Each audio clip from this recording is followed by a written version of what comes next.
Previously on Shadow Matriarchy and Euphemism, Part 1. Response to your video was this, but I don't know that he actually watched it, so I'm going to show it to you at the end because I watched through today his whole spiel, and not once did he bring up the coherent points presented to you in the Of Mice and Mankind video. Fascinating, frankly. This is me pausing, underlining, and then underlining, and then underlining. You gave him the highest honor a woman can give any man on the planet. You gave him children. And when people themselves are in an open market, bad things happen. So Dum, dum, dum. the widespread damage of children through the divorce of their parents is now 2 generations deep. If you watch the Bachelor shows, the marriage for life hunger is breathless, but seems overly aspirational. And the only ones that win are these fucking turbo weapons, the 9 out of 10 and 10 out of 10 guys that have got Turbo weapons. Because like I tell Curt Jaimungal, Vanderklay is doing like the most in cognitive outsourcing with a YouTube channel that I've seen. And this little bit here shows everyone who watches the videos that it's true and the thing. Watch it. Welcome to Shadow Matriarchy and Euphemism, Part 2. Now, you might wonder, who the hell is Curt Jaimungal? Well, it's a good question. This guy. You may be new to this channel, and if so, my name is Curt Jaimungal. I'm a filmmaker, as well as I have a background in math and physics, and I'm intensely interested in something called theories of everything. Now, this includes... Now, this is an interesting character because he lands interviews like this one with Noam Chomsky. I was brought up in an intensive Jewish culture, but Judaism is more a culture of practice than belief. Like my grandfather was an extremely Orthodox Jew, super Orthodox. Grew up and lived in Eastern European Jewish communities, practically medieval in character. If I had asked him, do you believe in God? He probably wouldn't have known what I was talking about. The religion is doing all these things.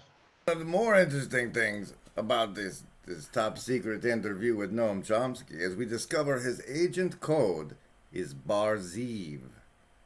Bar-Zeev, you can see it here. Let me transition. You can see it up here on the right. Okay. But because of my troll crush on John Vervaeke over here, I ended up watching Curt Jaimungal. Now, Curt Jaimungal started up his Discord later, and so I'm like, dude, you gotta watch what Vanderklay's doing with his thing. Because it's the cognitive outsourcing that's working. And one thing that happened in today's video, you should note, is this bit of that right here. Wait, that bit? And this little bit here. No, this little, I was me talking about that little bit. It's this little bit here. Quote, we must look deeply. Now, before he gets into this, I want to talk to Anselman, one of my favorite commenters, because I know in videos like this, Anselman decries the fact that I'm not making these points from the Bible. See there, when you acknowledge that you read the comments and that a person can become a recognizable in your consciousness. When you're a presenter, people want access to your thoughts, like me when I'm like with this video. And that's a thing. He did it there. You should have caught it. If you don't see it, I can't show you yet. I'll learn to show better. But meanwhile, let me tell you about the Shadow Matriarchy part of Shadow Matriarchy and Euphemism. You see, this the video I'm explaining, this Of Mice and Men video, it has this bit in it, which was the main part I was hoping that would influence the mind of people discussing this topic. To me, one of the biggest unexamined issues, right, is the transition from the great extended family of old, okay, into the nuclear family. Okay, so I do feel that Freud is the best analyst of the particular kind of claustrophobic cell of the modern nuclear family. It could be that human beings were never intended, okay, to be trapped in a house just with their parents. The extended families, your aunts and grandparents and cousins, all of whom helped form your identity. Okay, so one's identity was as a member of a community, right, rather than in this like hothouse environment. So I think that a lot of current issues, including this sudden spate of transgender claims and so on, that a lot of these things are coming from this unstable in cell. It's really a prison cell of a nuclear family. Two parents perhaps cannot give all the knowledge of life to the young. And now, it is important to me that you recognize that nuking the family results in a form of social disassociation from the identities she was talking about here? Grandparents and cousins, all of whom helped form your identity. Okay, so one's identity was as a member of a community, right, rather than in this like hothouse environment. So I think that. And the hothouse environment can do some sort of disassociation on you. They were dealing with a woman who claimed to have multiple dissociated alters, amongst which two claimed to be blind, although there was nothing wrong physically with the woman's ability to see, and the host personality could see perfectly well. So they had this brilliant idea of hooking her up to an EEG cap and measuring her visual cortex activity while a sighted alter was in control, and then there was normal visual cortex activity.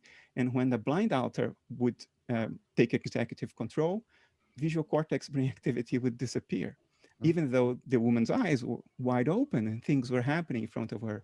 Now, dissociation is powerful enough to be literally blinding. Now, when I speak to you of the Shadow Matriarchy, it is important to me that you know that some of it is going to be a little vulgar.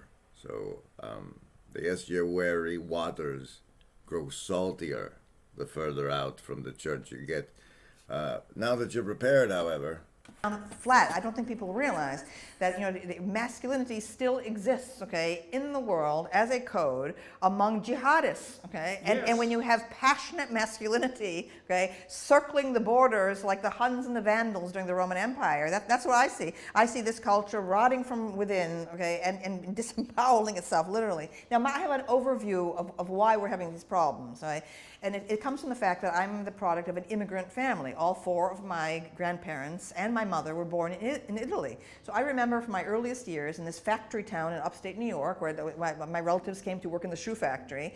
I can remember still, okay, the life of the agrarian era, okay, which was for most of human history, okay, the agrarian era, where there was the world of men and the world of women, and the sexes had very little to do with each other.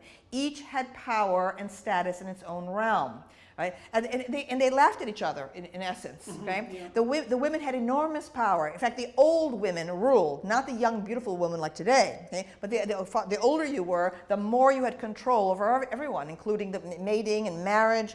There were no doctors, so you had the old women were like midwives and knew all the ins and outs of this inherited knowledge about pregnancy and all these other things. Right? I can remember this and the joy that women had with each other all day long, okay, cooking with each other, companions to each other, talking, conversing. My mom. Now she goes on to pitch that they had a good time doing the laundry, and that's a harder sell. But here's a fictionalized historical example of the Shadow Matriarchy doing its own hierarchy nonsense. Grace Higginbotham, our esteemed president, came all the way down from Washington, D.C. to our house for the ceremony. It's just beautiful. Look at that. Yes, ma'am. And this is the Shadow Matriarchy that we've lost in the fire that followed the nuking of our families. And if you doubt the Shadow Matriarchy's influence, the vulgarity I promised. So true. But what else are you gonna do? You gotta keep falling in love. You gotta believe in it. What are you gonna do? Give sheep the vote? You gotta believe in love, right? I can speak for the guys here, I think I can, right? Well, I hope you know what you're doing, man. Seriously, though, because I'm a guy, so I can speak for the guys. But women, if there's something that turns you on, if there's something that gets you excited, something that really gets you hot, makes you nasty, how about filling us in as to what the fuck it is? Tell us! We'll do it! If we know what it is! How can we do it if we don't know what the fuck it is? And that, ladies and gentlemen, is the power that the Shadow Matriarchy wields over the patriarchy. That you're asking Big Daddy government to come save it for you is proof that your access to historical and familiar wisdom from your family, extended family, etc. has been stripped away from you, as you have been isolated and disassociated into something that doesn't even know how to form an identity other than to say that you're a pickle. A pickle. Stay tuned. I'll get into the euphemism part in part 3 of Shadow Matriarchy and Euphemism.